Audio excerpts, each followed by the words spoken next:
Assalamualaikum warahmatullahi wabarakatuh. Berjumpa lagi dengan saya, Dr. Akal ya, di channel kesayangan kita, Debat Panas. Channel yang menyajikan informasi seputar dunia debat yang panas dan cadas tentunya ya.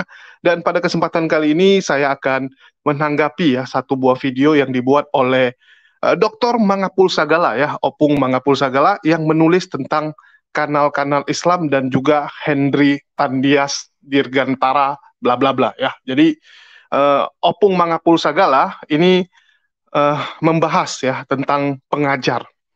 Ya, dia mengatakan seharusnya kita ini belajar dari orang yang punya pengalaman, punya lulusan, punya pengakuan dan sebagainya. Istilahnya gelarnya itu harus diperhatikan, sekolahnya itu harus diperhatikan gitu ya. Jadi dia bilang harus belajar dengan hati-hati, harus memilih guru yang benar. Ya, pilih guru yang benar, misalnya sekolahnya di mana, lulusannya apa, pengalamannya apa, pengakuan orang sekitarnya apa. Ya, jadi eh, Opung Mangapul Sagala ini memprotes ya, memprotes banyak kanal-kanal Islam ini menjadikan Henry Tandias sebagai guru, ya, sebagai perwakilan dari kekristenan dalam menjelaskan ajarannya. Ya, sebenarnya kanal-kanal Islam ini tidak menjadikan HTD sebagai guru, ya. Untuk apa kanal-kanal Islam atau channel-channel Islam menjadikan HTD guru? Karena keimanan kami sudah clear. Kami cuma memberikan kesempatan untuk HTD menjelaskan. HTD menjelaskan, silakan. Luga menjelaskan, silakan. Ya, siapapun yang mau menjelaskan, silakan. Dan kita tidak mau membantahnya. Ya, itu iman kalian terserah. HTD imannya begitu, ya silakan. Itu iman dia. Bagaimana dia menjelaskan keimanan dia? Mana tahu ada yang lebih setuju dengan dia? Ya silakan. Ya, orang-orang dari Trinitas misalnya lah, Trinitas yang seperti Muriwali, di Kingadas juga kita berikan kesempatan yang sama. Sama semua gitu. Ya, kita tidak sedang berguru. Kita cuma memberikan kesempatan mereka untuk menjelaskan ajarannya. Ya, kita satu Indonesia, kita hargai setiap iman masing-masing orang. Ada orang imannya berbeda dengan kita. Nggak bisa kita paksakan iman dia harus sama dengan kita. Nggak bisa. Dia mau jelaskan silakan. Yang penting jangan dibenturkan. Yang parah itu adalah kanal-kanal yang suka menghujat agama lain. Wah, agama kalian begini-begini. Wah, agama kalian pedofil. Wah, agama kalian nabinya begini-begini. Itu orang-orang yang nggak benar. Itulah guru-guru yang harusnya ditengking. Orang-orang seperti itu. Yang offside. Ya. Jadi, saya juga bingung apa dasarnya mengatakan HTD ini sebagai guru. Itu yang pertama. Karena saya nggak tahu nih, kalau guru untuk orang-orang Kristen mungkin. Tapi setahu saya untuk teman-teman Muslim nggak ada yang menjadikan HTD itu guru. Menjadikan dia teman, iya, karena kita saudara sebangsa setanah air. Tentu saja kita menjadikan semua orang teman, ya, yang bisa dijadikan teman. Tapi orang yang benar-benar bisa dijadikan teman, bukan orang yang menikam dari belakang, ya. Orang yang benar-benar bisa jadi teman. Itu yang pertama. Terus yang kedua, ya, masalah status dia tamatan mana, sekolah di mana, saya juga bingung. Kenapa dipermasalahkan? Ya, kenapa dipermasalahkan? Kalau gelar saja dipermasalahkan, bagaimana dengan murid-murid Yesus? Bukankah mereka juga bukan tamatan yang wah? Mereka hanya pemungut cukai, ya, nelayan, bukan orang akademis. Mereka bukan ahli Taurat, mereka bukan rabi, ya, sama gitu. Kenapa bukan sekalian aja gitu? Standarnya digunakan hal yang sama gitu.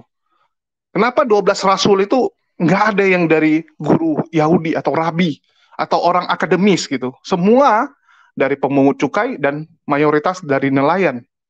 Ya, standar yang sama harusnya dipakai juga. Tapi nggak apa-apa lah, kita dengar dulu ya bagaimana Opung Mangapul Sagala menjelaskan, baru nanti kita tanggapi ya.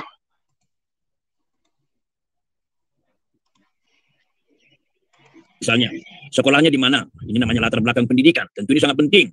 Saya kira hanya orang yang bebal dan bodoh yang tidak memperhatikan pendidikan.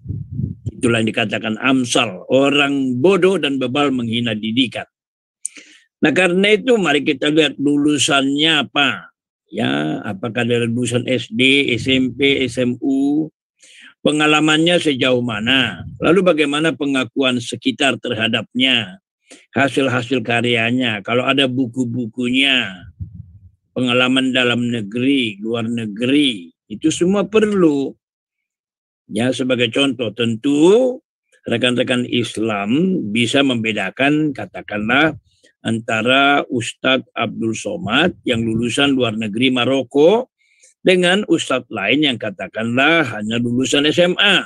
Ya.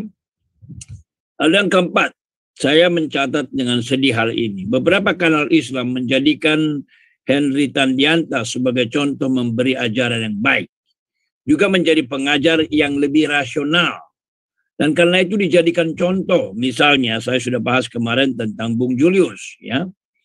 Juga pernah saya lihat di kanal-kanal lain. Mereka mengatakan bahwa Henry Tandianta itu lebih rasional, lebih masuk akal, layak dijadikan. Bahkan ada juga yang menyerukan di kanalnya, Opung Pulsagala belajarlah dari Henry Tan.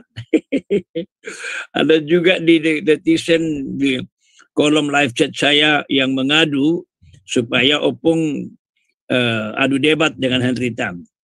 Untung ada orang yang mengatakan Anda ini bagaimana ini? Apakah Anda bisa nggak sih mengerti nggak pendidikan? Siapa itu Henry Tan? Siapa itu Opung? Katanya. Masa Anda mengadu Henry Tan dengan Opung yang lulusan dari mana gitu lalu disebutkan. Nah, kalau kita lihat, ini kalau kanal-kanal Islam menjadikan HTD seperti contoh ajaran dipuji, nah sebaliknya dengan kanal-kanal Kristen sangat negatif. Ya, kalau ada itu sangat sedikit, tapi sejauh ini saya nggak pernah melihat. Ya, dia dikritisi oleh banyak kanal sekali. Banyak sekali kanal yang negatif. Nah, mengapa? Tentu jangan dikatakan karena ada sentimen pribadi. Enggak, tidak ada itu. Jauh itu. Tapi sebenarnya alasannya sangat sederhana. Nah, kita bertanya, pendeta dia pendeta, dari mana pendetanya? Dia mengajar teologi, dari mana pendidikannya? Lalu dia menghasilkan video-video bagaimana ajarannya. Dia punya sinode gerejanya dari mana? Nah, kan begitu. Nah, untuk ini nggak susah-susah. Bandingkan aja semua ini pertanyaan ini dengan pengakuan yang jujur dari Pak Henry Tandianta. Ya, misalnya beliau mengaku bahwa tidak ada yang memendetakannya, tidak ada satu sinode, nggak perlu itu katanya. Saya langsung dari Tuhan. Nah, soal pendidikan teologi ya juga mengaku dia pernah belajar dari Yosua Teu. Nah, Yosua Teu sendiri kita udah tahu bagaimana belajar teologianya. Nah, ajaran teologianya gampang, kita lihat saja. Misalnya kayak kemarin, sudah jelas Tuhan Yesus mengajar Bapa kami yang di sorga. Lalu dia memelintir. Itu maksudnya Bapa itu salah banget. Kalau dikatakan Bapa, bukan. Maksudnya Allah. Lalu dikutip-kutip ayat di sana-sini, dicocok-cocokkan. Karena ada kalimat, Bapa Allah itu Bapa kita. Nah, jadi katanya Bapa kami yang di surga maksudnya bukan Bapa, maksudnya Allah. Nah, itu kan. Lalu kemudian ajaran yang sangat penting dari kekristenan, ajaran Tritunggal. Dia berkata itu ajaran sampah. Lalu sinode gerejanya bagaimana? Oh, beliau sendiri pernah mengaku dia kecewa bertemu dengan Dirjen Bimas Protestan Pak Thomas Mencuri karena apa? Karena waktu mendaftar ditolak, ya, ditolak pendaftarannya. Nah, jadi semua ini sudah jelas. Nah, kalau semua ini sudah jelas informasinya negatif, bagaimana dia bisa dijadikan contoh pengajar yang baik dengan ajaran yang baik? Nah, apakah ada kanal yang baik? Oh, banyak. Kanal-kanal Kristen yang baik itu banyak. Misalnya Bapak Muriwali. Oke, ini kita tanggapi dulu ya. Inilah saya bilang kadang-kadang terlalu offside ya. Kita bilang pendeta HTD itu contoh yang baik dalam hal tingkah laku, dalam hal bersikap, ya harus digarisbawahi. Yang kita bilang contoh baik adalah kelakuannya. Ya, saya rasa orang yang masih waras semua setuju bahwa HTD tingkah lakunya jauh lebih baik daripada yang namanya Paul Jang dan juga Saifuddin Ibrahim. Kecuali orangnya terlalu buta, ya. Baru berani mengatakan Saifuddin dan Paul Jang jauh lebih baik sikapnya dibandingkan dengan HTD. Ya, kita bilang ini adalah sikap, tingkah laku, di mana HTD tidak menghujat, HTD tidak menunjukkan kebencian. Ya, berbeda dengan Saifuddin yang jelas-jelas sangat membenci umat muslim. Begitu juga dengan Paul Jang. Itu yang kita perhatikan. Terus kalau masalah pendidikan, ya standar yang sama ini juga pernah ditanyakan oleh para rabi-rabi Yahudi saat 12 rasul mengajar, saat murid-murid Yesus mengajar, sama mereka pernah menanyakan hal tersebut. Kenapa kalian mengikuti 12 orang ini? 12 orang ini bukankah cuman nelayan?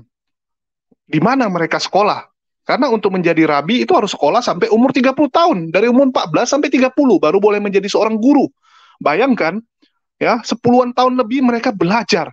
Tiba-tiba muncul sekelompok orang yang ucup-ucup langsung jadi pengajar. Dan buktinya apa? Buktinya diikuti ya. 12 rasul itu kan diikuti sampai sekarang oleh teman-teman Kristen kita. Jadi sebenarnya pendidikan itu bukan standar, ya, bukan standar. Bahkan kita harus lihat dari perbuatannya, dari buahnya. Karena yang kita pelajari ini bukan sedang mempelajari ilmu matematika, ilmu teknik mesin ya. Kalau teknik mesin oke. Ya, kalau kamu belajar teknik mesin, kamu harus belajar yang benar-benar akademis, yang benar-benar punya pengalaman, ya, punya jam terbang jelas. Itu kita oke gitu, supaya jangan salah. Ya, salah hitung gawat. Ya, salah hitung gawat ini kalau yang berhubungan dengan teknik-teknik. Tetapi yang sedang kita pelajari adalah agama yang membuat manusia jadi lebih baik. Agama itu tujuannya apa?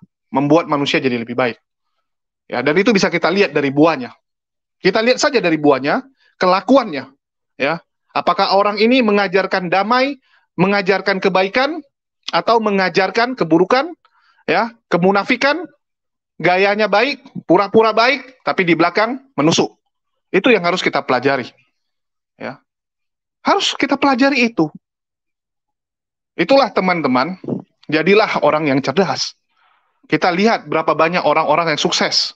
Apakah semua mengacu kepada pendidikan di mana? Ya, Bill Gates tidak tamat. Ya. Terus Mark Zuckerberg, apakah tamat? Nggak ada gelarnya. S1-nya nggak ada, coy. Tamatan SMA itu. Ya, Bill Gates, Mark Zuckerberg itu tamatan SMA. Nggak ada gelar ijazahnya. Apakah menjadikan mereka lebih bodoh? Ya tentu saja tidak, coy. Apalagi kalau kita bicara ini agama. Barometer dari agama, apakah kelakuan dia benar? Apakah ya yang dia sampaikan munafik apa tidak? Apa guna jago ngomong, wah saya ngomongnya gini-gini, tapi prakteknya nggak ada. Ya, itu yang paling penting. Jadi tolonglah ya teman-teman bisa membedakan mana yang buah baik, mana yang tidak baik. Ya, kita lihat dari buahnya saja gitu. Ya, dan di sini sekali lagi saya katakan ya teman-teman Muslim, kita tidak pernah menjadikan HTD guru. Ya, HTD hanya kita jadikan sebagai teman, ya, terus teman berdiskusi untuk dia menjelaskan pemahaman kita bagaimana. Kita nggak bisa tahu gitu ya. Ya kita nuduh orang, wah kamu sesat gitu kan. Sama seperti Galileo dulu. Galileo dulu juga semua orang bilang sesat pemahaman kamu. Saat orang mengatakan bumi itu bulat, semua orang juga bilang sesat. Ya, saat orang bilang, brother, pingin terbang, semua orang bilang, wah nggak mungkin, gila kamu mau terbang. Saat mereka berhasil membuktikan, ya udah gitu. Pengajaran HTD kita nggak tahu siapa yang benar apa enggak. Tinggal tunggu hari penghakiman. Ya, kalau nggak penghakiman ya tunggu kita meninggal kan gitu. Udah meninggal kita baru tahu siapa yang benar. Ya biarkan aja lah. Setiap orang punya pemahamannya masing-masing dan dia memperjuangkan pemahaman dia. HTD memperjuangkan apa yang dia yakini benar. Tapi dengan cara-cara yang benar tentunya. Ya, selama caranya benar, saya rasa nggak masalah. Yang penting jangan melanggar hukum. Ya, contohnya yang melanggar hukum memaksakan orang ikut agamanya, ya, menghina agama orang lain itu yang nggak boleh. Tapi selama dia memperjuangkan dengan cara benar, it's okay lah. Ya. Dan channel Muslim hanya mengundangnya untuk berdiskusi sebagai sesama warga Indonesia dan sesama orang yang bisa berdiskusi dengan benar, ya, berdiskusi dengan sopan dan santun, bukan menggunakan bahasa-bahasa kebun binatang. Ya, jadi jelas kalau kita hanya menjadikan dia teman berdiskusi, bukan guru. Ya, dan masalah pendidikan clear ya. Kalau kita menilai semua itu dari pendidikan, ya sangat picik lah ya. Kita itu akan menjadi orang yang picik yang hanya mementingkan, wah kamu tamatan mana? Oh guru ini tamatan mana? Ah karena tamatannya dari sekolah rendah, ah nggak maulah saya. karena dia nggak ada gelarnya, saya nggak maulah jadi murid dia. Bayangkan dunia seperti apa, yang kalau seorang murid, ya, mencari guru tuh semua harus yang ada title. Ya. Apalagi kita bilang ini bukan pengajaran teknik, ya, bukan pengajaran yang lebih bersifat itu bersifat krusial gitu. Maksud bersifat data-data. Ini enggak. Ini sifat, ya. Contoh nih, saya lebih baik berguru dari seorang, ya, pemungut sampah. Ya, ada pemungut sampah, tukang kebersihan, tapi kelakuannya baik luar biasa. Dia memberikan contoh, ya. Dia mengasihi orang, suka membantu orang. Ya, saya lebih bagus belajar tentang kehidupan dari dia. Tentang kehidupan, ya, bukan belajar matematika, bukan belajar teknik sipil.